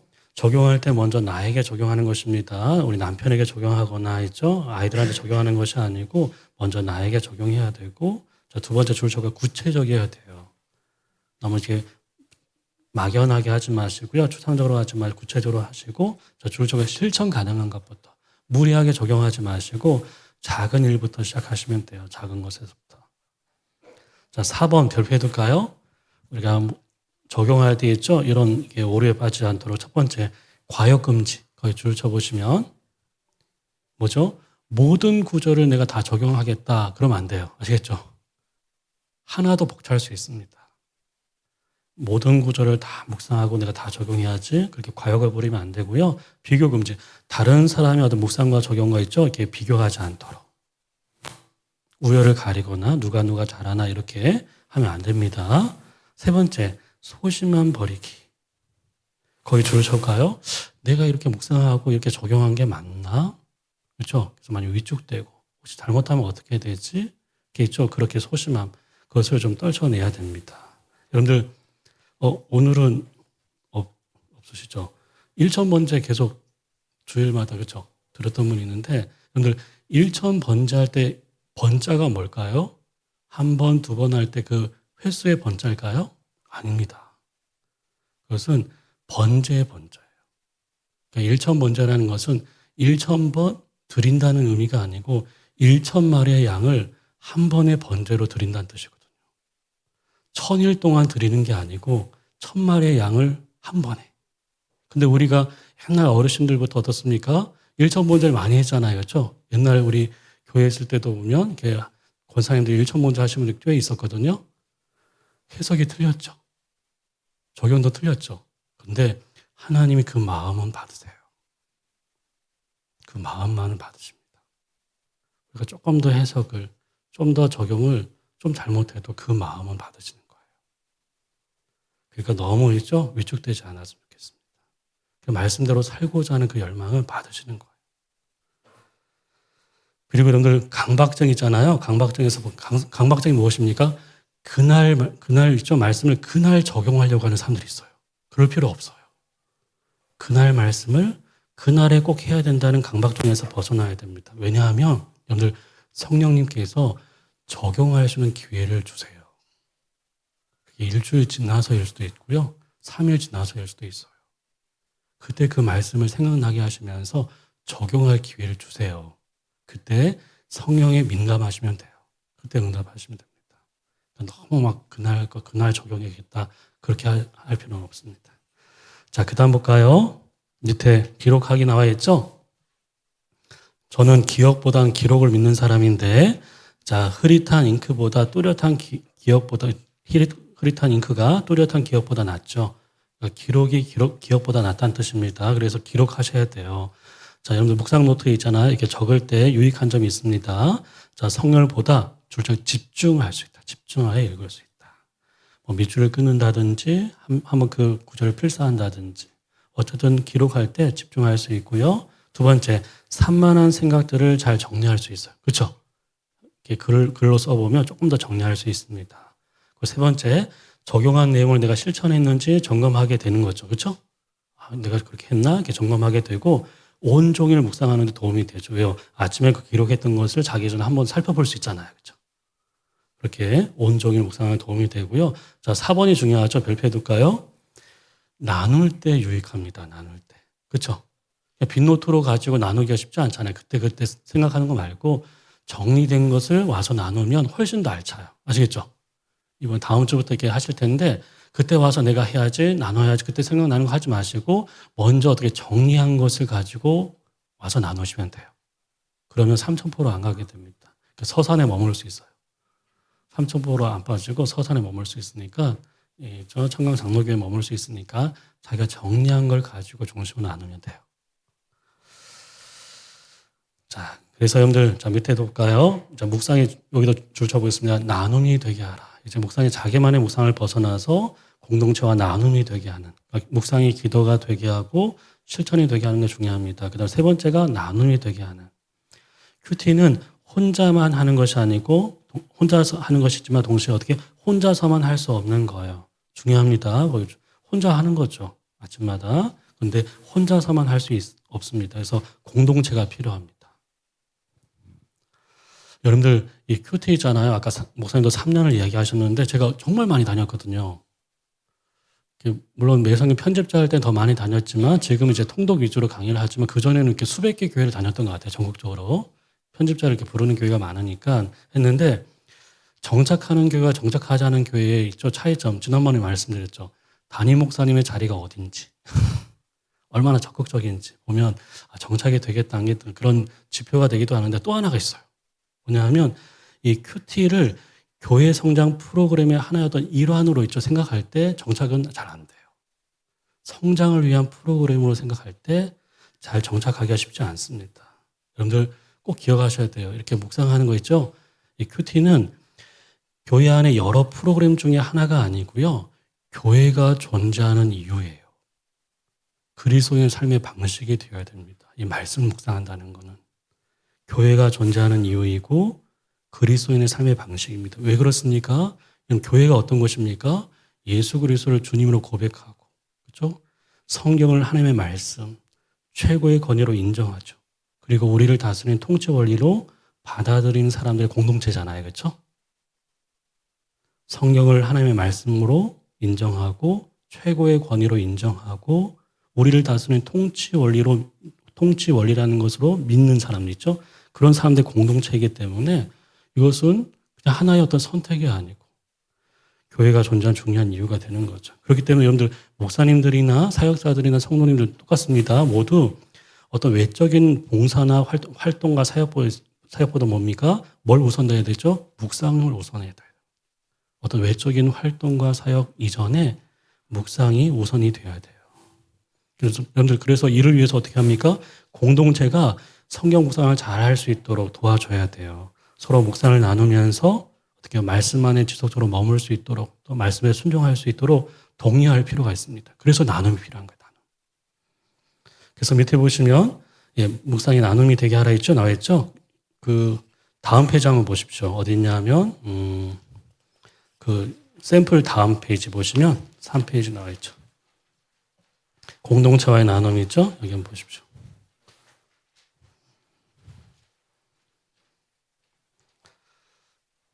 우리 PPT 하나 볼까요? 보시면 여러분들 하나님이 광야와 같은 세상에서 있죠. 우리 신앙 여정을 도와주는 있죠. 세 가지 선물을 주셨거든요. 너무 척박하잖아요, 광야가. 그렇죠? 근데 이 광야를 통과해서 완주할 수 있도록 세 가지 선물을 주셨거든요. 그 세 가지 선물이 있기 때문에 우리가 완주할 수 있는데 그중에 첫 번째가 성경, 두 번째가 뭘까요? 성령, 세 번째가 공동체예요. 공동체. 우리의 신앙의 순례에 있어서 성경은 이정표 역할을 해주거든요. 우리가 가야 할 길을 보여주는. 성령은 무엇입니까? 그 길을 갈 수 있도록 인도해 주시고 격려해 주시고 그렇죠? 공동체는 무엇입니까? 혼자 갈 수 없잖아요. 함께 가는 동반자가 있는 거예요. 이 세 가지 선물이 있기 때문에 우리가 광야의 여정이죠. 신앙의 여정을 할 수 있는 것입니다. 아시겠죠? 그 중에 뭐라고요? 공동체, 동반자. 그래서 여러분들 그 밑에 한번 보십시오. 공동체 나눔의 유익에 보시면 나눌 때 어떤 유익이 있는지. 자, 나눔은 묵상을 어떻게 해요? 지속하는 데 도움을 줘요. 지속하는 데. 빨리 가려면 혼자 가고 멀리 가려면 함께 가라는 말 있죠. 빨리 가면 혼자 가면 돼요. 근데 멀리 가려면 함께 가야 돼요. 혼자서는 멀리 못 가요. 그래서 어떻습니까? 함께 가야 됩니다. 그러면 묵상도 지속 가능해져요. 운동도 그렇지 않습니까? 혼자서 이렇게 우리 이상호 목사님 탁구 치러 있죠? 다른 것보다 사모님하고 같이 가니까 어떻게 더 열심히 더 오랫동안 한다고 하더라고요. 어쨌든 같이 하면 훨씬 더 오랫동안 할 수 있습니다. 두 번째 해볼까요? 나눔을 통해서 어떻게 참여하는 이들의 신앙을 세워주고 함께 기도하면서 말씀 안에서 공동체를 세워가요. 자신만 세워가는 것이 아니고 공동체를 세워가게 됩니다. 옆에다 써볼까요? 묵상, 나눔, 문화 있죠, 문화. 공동체 가운데 말씀이 거할 때 묵상을 나누는 그 문화가 형성되어 가거든요. 묵상, 말씀 묵상을 나누는 있죠? 그 문화. 그래서 지난주에 말씀드렸죠. 한 사람이 바뀌는 걸 변화라고 얘기하고 공동체가 바뀌는 걸 문화라고 했잖아요. 그렇죠? 그렇게 그 문화가 형성되는 게 중요합니다. 그러면 아이들부터 어른들까지 어떻습니까? 그 영향을 받게 되어 있어요. 자, 세 번째 볼까요? 지속적인 나눔을 통해서 성경 묵상의 훈련이 돼요. 그리고 말씀에 대한 이해도 풍성해집니다. 혼자서는 한계가 있었는데 나누다 보면 어떻습니까? 아, 저렇게 묵상하는 거구나. 저렇게 적용하는 거구나 해서 배울 수 있어요. 훈련. 그리고 말씀에 대한 이해도 어떻습니까? 더 풍성해지겠죠? 다른 사람의 나눔을 들으면서 배우게 됩니다. 그래서 묵상 훈련의 기회가 된다는 거 나눔을 통해서 아시면 좋겠고요. 자, 4번 보겠습니다. 공동체 안에서 말씀과 성의 역사로 인해서 어떻게 영적인 변화가 일어나고요. 회복이 일어나요. 이게 가장 많이 듣는 이야기입니다. 많은 변화와 회복. 공동체 신앙의 어떤 성장과 성숙으로 이끄는 그 경험을 참 많이 들었어요. 그 다음에 5번째 보시면 공동체를 위한 또 서로를 위한 어떻게 해요? 기도가 풍성해요. 기도. 그러니까 말씀을 나누는 시간 있잖아요. 묵상을 나누는 시간은 단순히 말씀과 삶에 대한 나눔으로 끝나는 것이 아니고 어떻게 서로를 위해서 기도하는 시간이 되거든요. 그래서 묵상 나눔의 시간이 서로를 위한 중보의 자리가 됩니다. 나눔의 자리가 중보의 자리가 돼요. 그것이 상당히 올바른 방법입니다. 묵상의 사람이 기도의 사람이 되고 묵상 나눔의 그 장이 기도의 장이 되는. 그래서 이게 상당히 중요합니다. 그리고 잠깐만 팁을 드린다면 나눌 때 있잖아요. 다 나누고 와서 우리 집사님 이제 기도 제목 이야기해 주시겠어요? 그래서 뭐 다 이제 돌아가면서 막 시키는 거 있잖아요. 그렇게 하면 안 돼요. 집사님 기도 제목 얘기하세요. 또 집사님 그렇게 하지 마시고 나눌 때 있죠. 이 사람의 영적인 필요 있죠. 상황들을 이해하지 않습니까? 적는 거예요. 아, 이런 게 기도해야겠구나. 이런 걸 기도해야겠구나. 그리고 나서 그 다음 주에 있잖아요. 기도 제목을 묻지 않았는데 자기가 적은 게 있잖아요. 그거 어떻게 됐냐고. 그 일이 어떻게 됐냐고. 그 관계가 풀렸냐고 있죠. 그러면 너무너무 이제 감사한 거예요. 너무너무 기분이 좋고. 아, 이렇게 나를 생각해주고 있다는 거 있죠. 그러니까 너무 이제 형식적으로 이제 기도 제목을 요청하기보다는 들으면서 있죠. 상대방이 그걸 위해서 기도해주는. 중요합니다. 자, 6번째 보시면 말씀 안에서 친밀하고 거룩한 교제를 통해서 하나님이 거하시는 성전으로 세워져 갑니다.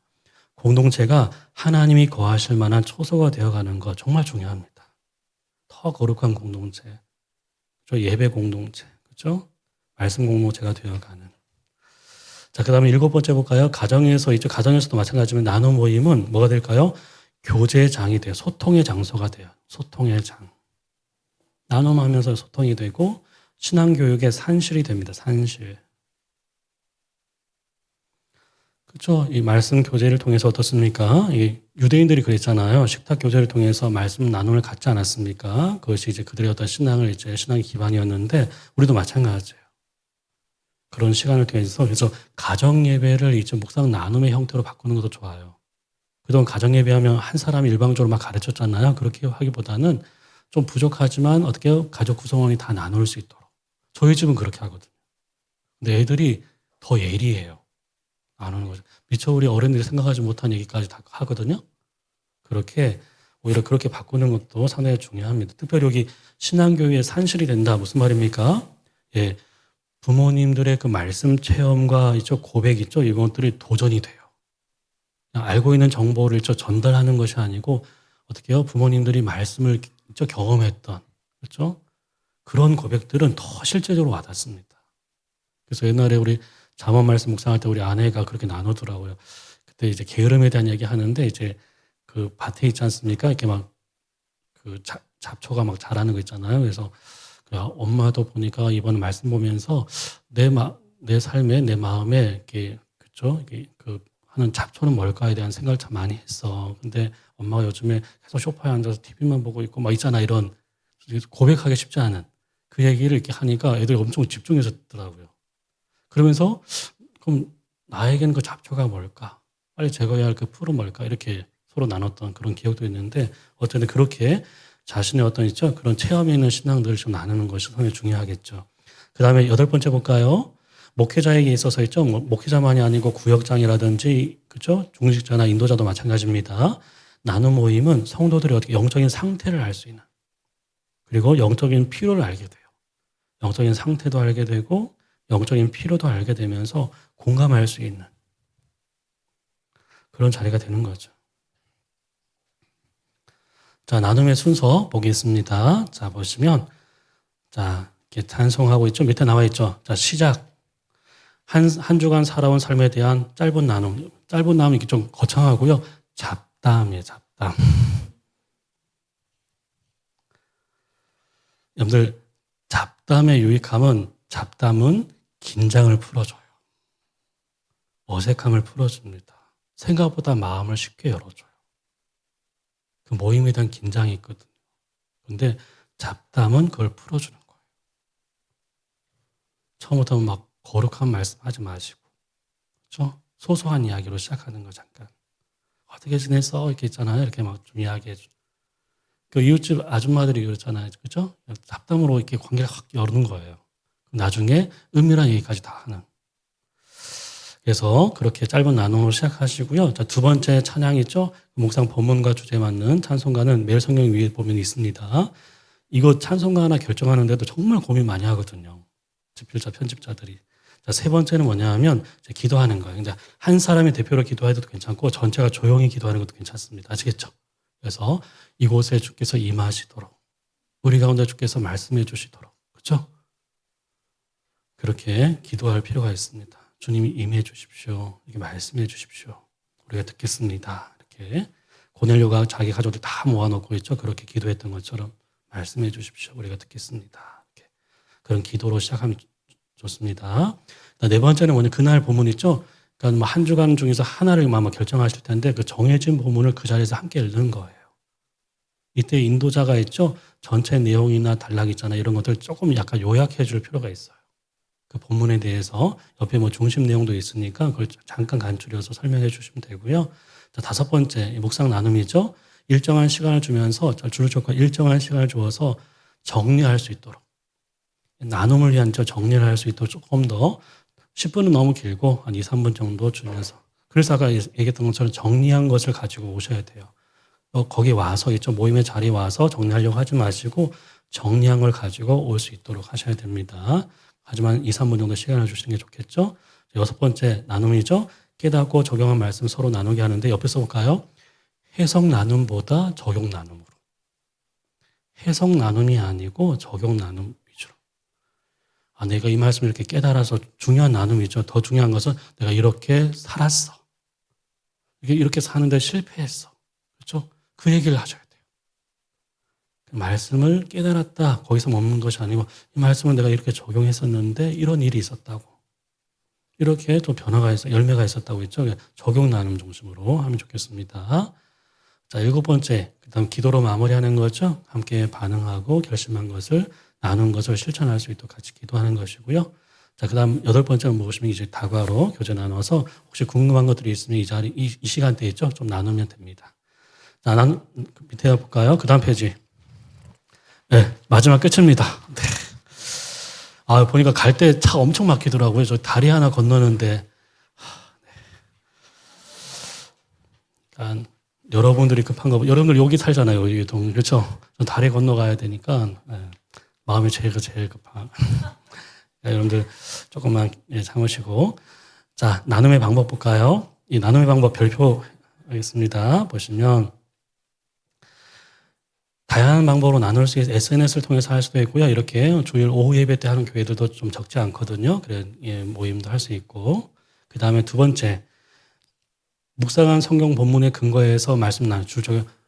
묵상한 그 본문의 근거에서 해야 돼요. 그 본문과 상관없이 막 이야기하시면 안 됩니다. 아시겠죠? 아까 마가복음 4장 있으면 그거 가지고 이제 나누는. 이거와 상관없이 하지 마시고. 그 말씀을 기초로 해서 나누면 좋겠습니다. 세 번째, 별표일까요? 한두 사람이 독점하지 않도록. 골고루 하셔야 돼요. 아시겠죠? 골고루. 조금 부족해도 어떻게 해요? 좀 나눌 수 있도록. 그렇죠? 그래서 처음 나눔을 시킬 때 시계 방향, 반시계 방향 하면 안 됩니다. 네. 우리 시계 방향으로 나누겠습니다 하시면 안 되고 아니면 반시계 방향 그렇게 하면 안 되고요. 옛날에 우리 스님들이 그랬잖아요. 그렇죠? 오늘 3월 10일이니까 10번 일어나서 막 하지 않습니까? 그렇게 하지 마시고 처음에 나누실 때 큐티를 아주 처음 하는 초보자 있죠?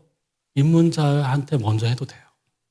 부담 없이 나눌 수 있어요. 근데 다른 사람이 막 잘하는 걸 듣다가 본인 하면 위축되거든요.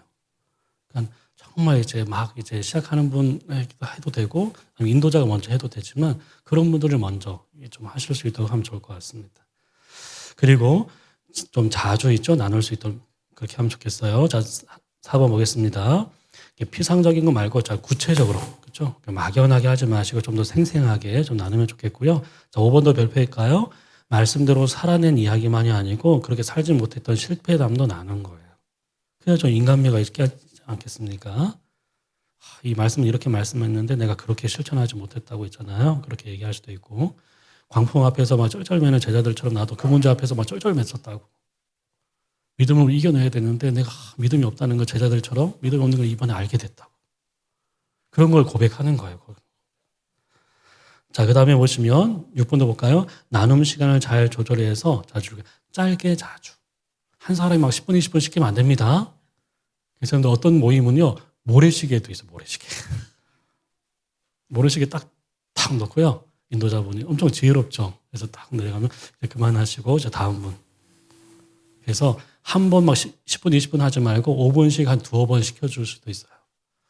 그렇게 짧게 자주 나누면 좋겠고요. 자, 7번. 별표해둘까요? 나눔을 할 때 있죠. 나눔을 방해하지 않는 끼어들기라는 게 있어요. 끼어들기. 내가 이 35절 이 말씀을 통해서 이런 말씀을 깨닫고 이렇게 했는데 그때 어떻습니까? 공감해 주는 거예요. 끼어드는 거예요. 집사님 저도 그 말씀으로 이런 은혜를 받았다고 했죠. 근데 이분은 마가복음 4장 35절 가지고 이야기하는데 끼어든 사람은 마가복음 4장 41절로 하면 안 돼요. 같은 본문에 대해서 얘기하고 있다면 공감해 주는 거예요. 오늘 그 끼어들기가 공감을 끌어내고 풍성하게 해주는 거예요. 그럼 오늘 끼어든 사람이 마무리하지 않게 하지 말고요. 처음 이야기했던 사람이 마무리할 수 있도록 인도자가 배려해 주셔야 돼요. 아시겠죠? 중간에 끼어든 사람이 끝내는 것이 아니고 처음 이야기했던 사람이 마무리할 수 있도록. 그런 것도 지혜롭습니다. 자, 이제 마지막 4번 나왔네요. 자, 유의사항. 자, 나눌 때 이것도 잘 새겨두십시오. 첫 번째가 뭐냐 하면 먼저 모임 오기 전에 개인적인 경건한 묵상에 어떻게 충실해야 돼요. 모임이 중요하지만 너무 모임에 너무 의존하지 않도록 먼저는 개인적인 묵상에 충실을 해야 됩니다. 아시겠죠? 그리고 나눔 모임 참석에 있어서는 뭘까요? 성실해야 돼요. 성실.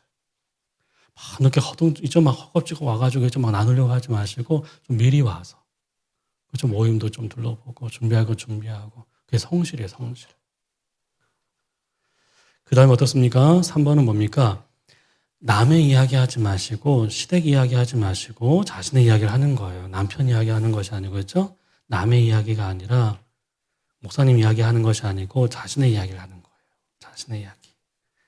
자, 4번. 다른 사람의 나눔을 어떻게 판단하지 않습니다. 비판하거나 존중해줘야 돼요. 부족하면 부족한 대로.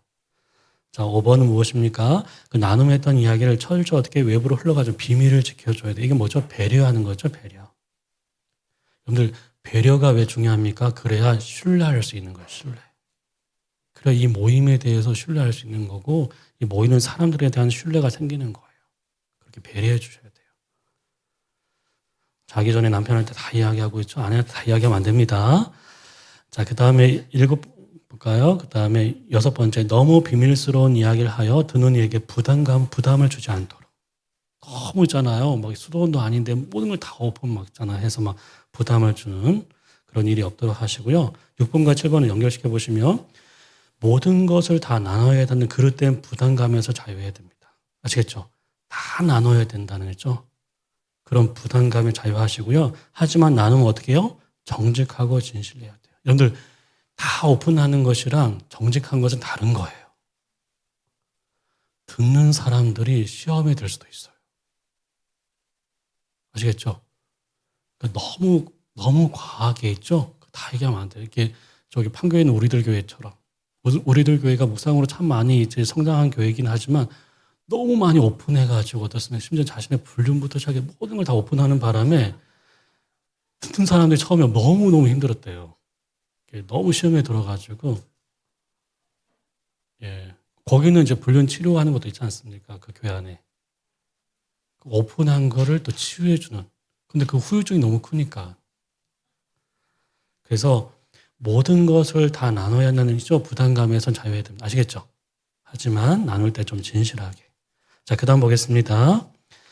8번째, 나눔을 너무 은혜롭게 하려고 어떻게 과장하거나 거짓으로 하지 않는 거예요. 아시겠죠? 그렇게 안 했으면서 한 것처럼 얘기하면 안 됩니다. 못하면 못한 대로 있죠. 부족한 대로 나눠야 되고요.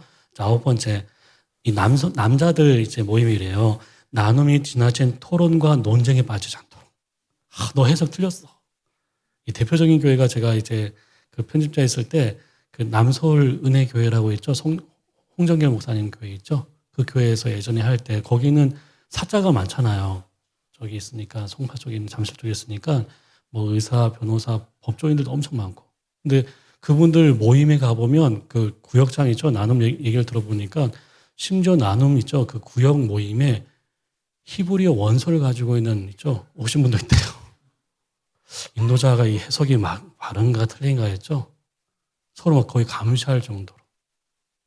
그래서 모임에 온 사람들이 점점 줄어들고 그 심각함을 느끼고 나서 어떻게 그것을 묵상 나눔으로 전환을 시킨 거예요. 그래서 해석 중심 말고 적용 중심을 하시라고 해서 거의 한 2달 가까이 교정을 시켜드렸거든요. 저희 편집자들이 다 투입돼가지고. 그래서 많이 바뀌었어요. 그래서 매일 성경 하나 들고 옵니다. 그렇게 나누시고 하는데 또 그런 분들이 또 공부 잘 하시잖아요. 빨리 습득하시는 거예요. 빨리 바꾸시더라고요. 상당히 성실하게 하시던데. 자, 그 다음에 10번째 보겠습니다. 상대방의 이야기를, 10번은 별표해둘까요? 상대방의 이야기를 주의 있게 마음을 다해 경청하는 것입니다. 그죠? 반응을 보여야 돼요. 아, 고개도 끄덕끄덕 해주시고, 저 반응을 보이면서 그를 위하여 기도하며 어떻게 해요? 그의 삶에 참여하게 되는 거예요. 아시겠죠? 내가 나눈 거 끝났다고 해서 딴짓하면 안 됩니다. 다른 사람의 나눔을 잘 경청해 주셔야 돼요. 눈빛을 이제 그에게 고정해 주셔요. 그러니까 여러분들 정리 안 해오면 허둥지둥하기 때문에 그 집중하기 쉽지 않거든요. 잘 정리해서 오시면 훨씬 더 다른 사람 이야기를 경청할 수 있습니다. 자, 11번. 그래서 여러분들 잠깐만 주목해 보실까요? 이제 거의 끝내겠습니다. 제가 예전에 약국을 했다고 했잖아요. 6년 동안 약국 하다가 이제 신학했는데 약국을 잘한 것 같습니다. 못할 것 잘했을 것 같아요. 못했을 것 같아요. 엄청 잘했어요. 엄청. 그래서 허준처럼 이제 줄 서시오 했었거든요. 그러니까 그때가 의약분업 되기 전이었으니까. 제가 98년도부터 했으니까요. 2002년도에 의약분업 시작됐잖아요. 근데 그때는 이제 약국에서 다 어떻게 해요? 문진하고 다 조제했으니까. 근데 진짜 줄 많이 섰어요. 근데 그 시작은 정말 힘들었습니다. 군대 제대하자마자 약국 오픈했었거든요. 근데 우리 신방 오셨던 우리 청경모 목사님이 그 얘기를 하시더라고요. 한 사람 한 사람에게 최선을 다해야 된다고. 어떤 이야기를 하더라도 좀 다 들어주고 바카스 하나 사오더라도 정말 기분 좋게. 근데 그게 너무 도움이 됐어요. 한두 달 너무 힘들었거든요. 이제 왜냐면 그 전에 했던 분이 약사회 부회장님이고 사모님 부부 약사였거든요. 한 20년 동안 했던 그 약국을 이어서 하니까 이제 깎아머리잖아요. 제대하고 나서 그런 어떻게 청년이 하고 있으니까 얼마나 신뢰가 안 가겠습니까? 심지어는 오니까 혹시 엄마 어디 갔어? 옛날 그 약사님을 찾으시는 거예요, 이제. 그렇게 신뢰가 안 돼서 2달 동안 고생했는데 이제 우리 청경 목사님이 그 얘기를 해주시니까 그때 이제 한 사람 한 사람 최선을 다해야겠다 해가지고 정말 잘 들어줬어요. 왜냐하면 아픈 사람들은 말을 많이 하거든요. 다 들어준 거예요. 30분 동안 그만큼 손님이 없었다는 얘기잖아요. 30분 동안 얘기해 주는데 문제는 뭐냐면 아무것도 안 사고 갔어요. 그래도 최선을 다했어요. 그러니까 그게 제가 9월달 오픈했는데 11월까지 고전하다가 이제 그때부터 12월, 1월, 2월까지 막 폭발적인 거예요. 아, 저희 학사는 정말 잘 들어준다고 소문이 나가지고 그때부터 그래서 옛날에 제가 콜링 받을 때 꿈꿨던 게 있는데 3가지 꿈을 꿨었는데 그중에 3번째가 뭐냐면 이 나무 박스 있잖아요. 이렇게 뭡니까 교회 같은데 거기 돈이 수북히 쌓여 있어가지고 그걸 이렇게 꺼내서 탁 얹어놓는 그런 예전에 꿈을 꿨거든요. 그러니까 사역자는 돈에서도 자유해야 된다 그런 사인이었던 것 같아요. 근데 어느 날 아침 8시부터 10시까지 이제 하고 샷다문을 닫고 있죠. 돈을 정산해야 되잖아요. 근데 공교롭게도 그 약국이요 서랍장이에요. 10,000원짜리부터 해가지고 있잖아요. 이게 딱 해서 진짜 딱 들고 딱 놨거든요. 근데 순간 그 꿈이 딱 생각이 나는 거예요. 소름이 돋았어, 소름. 그냥 꿈에서 본 바로 그 장면이었어요. 그리고 얼마 있어서 주님이 콜링을 하셨어요. 내가 너를 위해서 이만큼 했으니까 이제 네가 나를 위해서 일할 차례다. 2번이나. 그래서 거기에 응답해서 아내를 설득하고 그래서 신학을 한 겁니다. 그러니까 잘 들어준 거예요. 여러분들 나눔하실 때도 꼭 이렇게 하시면 되겠고요. 11번 보겠습니다. 나눔은 뭐죠? 사역이에요, 사역. 아시겠죠? 나눔은 사역이라는 거. 그래서 여러분들 나눔을 통해서 나의 이야기는 우리의 이야기가 되죠? 나의 고백이 우리의 고백이 된다는 것을 꼭 기억해야 되고요. 밑에 보시면 자, 여러분들 어디 있냐면 앞에 한번 보십시오. 앞에 페이지 첫 장 2번째 장 있잖아요. 첫 장의 다음 페이지 아까 묵상이 나눔이 되게 하라 있잖아요. 그 부분 밑에 보시면 이 나눔에 대한 게 추가로 이제 더해지면서 이렇게 됐는데 자, 묵상이 나눔이 되게 하라 그 밑에 점점점 나와 있죠. 그 2번째 점 보시면 quiet time과 quiet day 있죠. 거기 줄을 쳐 보십시오. QT도 있지만 QD도 있어요. 아시겠죠? QT는 뭐냐 하면 개인 경건의 시간이에요. 개인 묵상의 시간. 근데 quiet day는 뭘까요? 나눔의 날이에요. 나눔의 날. 근데 이 quiet day가 quiet time을 지속 가능하게 해주는 거예요. QD가 QT를 지속 가능하게 해주는 거예요. 대부분의 실패는 QD가 없기 때문입니다. 그래서 여러분들이 이제 QD를 시작하지 않습니까? 그래서 이런 약자로 해서 우리 이 교회 안에서는 어떻게 해요? 이것이 좀 QT라는 말과 함께 QD 있죠, QD. QD라는 말을 좀 이렇게 입에 익었으면 좋겠어요. 그래서 우리 QD, quiet day가 있다고 이야기해 주면 좋겠고요. 자, 밑에 보시면 상농작토라고 있어요. 우리 PPT 한번 보여줄까요? 이제 3분 안에 끝내겠습니다. 보시면 농사를 짓는 사람들은 세 부류인 거 아시죠? 하농과 중농과 상농이 있어요. 근데 누구한테 시집을 보내야 되겠습니까? 상농한테 보내야 돼요. 상놈이 아니고 상농. 하농, 중농, 상농인지 이 농사를 짓는 사람 있죠? 이게 어떻게 할 수 있을까 하면 밤에 몰래 그 사람의 밭을 가보는 거예요. 가서 그 밭에 보니까 막 잡초 있죠. 작초란 말이 초 있죠. 풀이 막 잡초가 무성하게 자라면 아, 이게 하농이구나. 근데 잡초가 다 제거되어 있고 곡식이 알차게 있잖아요. 아, 중농이구나. 근데 상농의 밭은 달라요. 잡초도 없고 곡식도 잘 자라지만 토양이 다른 거예요. 토양. 토양이 비옥해요. 그거는 10년이 되어야 되거든요. 상당히 성실했던 얘기죠. 교회 안에도 하농, 중농, 상농이 있습니다. 누가 리더일까요? 직분을 가진 사람이 리더입니까? 아니에요. 토양을 바꿀 수 있는 사람이죠. 영적인 토양을 새롭게 할 수 있는 사람. 이런 묵상과 나눔을 통해서 이 토양을 새롭게 할 수 있는 사람이 상농입니다. 영적인 상농. 그런 사람을 주님은 찾고 있는 거예요. 그래서 한 분 한 분이 정말 그런 영적인 상농에 대해서 영적인 토양을 바꿀 수 있는, 그렇죠? 그랬으면 좋겠습니다. 자, 우리 넘겨볼까요, PPT? 이분 이야기를 꼭 해드리고 싶어가지고, 여러분들 혹시 아세요? 처음 보세요? 네, 이제, 네. 한충자 할머니인데 충북 음성에 사신 분이고요. 이제 90이 넘으셨어요. 이 할머니가 한글 문맹이에요. 한글을 읽을 수가 없어요. 그래서 50년까지 반일만 하셨던 분인데 73세인가 4세까지 한글을 몰랐대요. 그래서 남편이 군대 갔을 때도 편지를 못 써가지고 남편이 너무나 서운했다. 왜 글을 모르니까. 말은 하는데 글을 몰라서. 그렇게 70평생을 사시다가 어느 날 그 마을에 있잖아요. 한글을 가르쳐주는 있죠. 그런 학교가 생긴 거예요. 그래서 거기 신청했는데 조금 배우다가 어떻게 해요? 그게 문 닫은 거예요. 그래서 또 한글은 배우고 싶고 해가지고 찾은 곳이 뭐냐 하면 그 동사무소인가 복지센터에서 하는 시죠, 시. 시를 가르쳐주는 있죠. 그 문학교실이 생긴 거예요. 그래서 한글을 배우기 위해서 그쪽에 등록해서 하다 보니까 시인이 됐습니다. 그래서 위에 보시면, 네, 이 책을 시집을 내신 거예요. 78세인가 7세. 봄꽃은 희망이고 가을꽃은 행복이다라는 시. 2권인가 3권인가 더 이어서 냈거든요. 대단하지 않습니까? 한글 문맹에 의해서 시인이 된죠, 이분. 그 다음 페이지 한번 가볼까요? 이게 저 30대 이게 초등학교 교사 선생님이 큐티 노트예요, 큐티 노트. 선생님들이가 훨씬 야무진 것 같아요. 보시면 매일 성경에다도 좀 메모를 해놨지만 오른쪽에 있잖아요. 거기도 보면 기도와 적용 있죠? 이걸 다 적으신 거예요. 하루 이틀이 아니고 상당히 꼼꼼하게. 그 다음 넘겨볼까요? 이거는 저 구미에 계시는 우리 권사님이세요. 이제 70이 넘으셨어요. 근데 저렇게 매일 큐티하고 있습니다. 삐뚤빼뚤 이제 쓰셨잖아요. 그렇죠? 그래도 보이는 거 있죠? 알게 된 거. 그런 것들을 다 저렇게 다 쓰시는. 큐티 넣으니까 빼고 하시는 거예요. 그래서 참 이게 볼 때마다 막 눈물이 났던 그 권사님이 그 삶을 아니까. 그 정말 힘든 상황 속에서도 말씀을 붙들려고 하는 있잖아요. 그게 저 노트에 다 있는 거예요.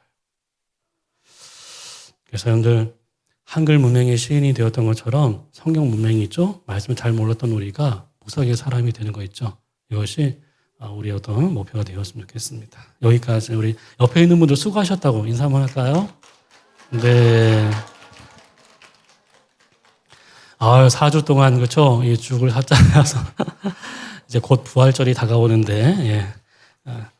전 너무 애쓰셨습니다. 이게 봄철 이렇게 있죠. 나들이 할 만한 참 많은데 여기 이렇게 제가 우리 목사님께 한번 여쭤보고 제일 열심히 경청하시는 3분만 뽑으시면 제가 책을 선물로 제가 드리겠습니다. 그래서 목사님께 해서 3명 뽑아주시면 나중에 제가 책을 보내도록 하겠습니다. 자, 우리 기도할까요? 우리 옆에 있는 분들 정말 수고하셨다고 인사 한번 할까요? 정말 애쓰셨다고. 네. 한 번 더 인사하겠습니다. 이제 다 끝났다고. 그래서 여러분들 하시다가 또 막 잘 안 되고 막 할 때 있잖아요. 그럴 때 막 한 번씩 이렇게 부르시면 돼요. 또 와서 제가 막 또 막 그렇게 또 잘 가르쳐 드리겠습니다. 기도하겠습니다.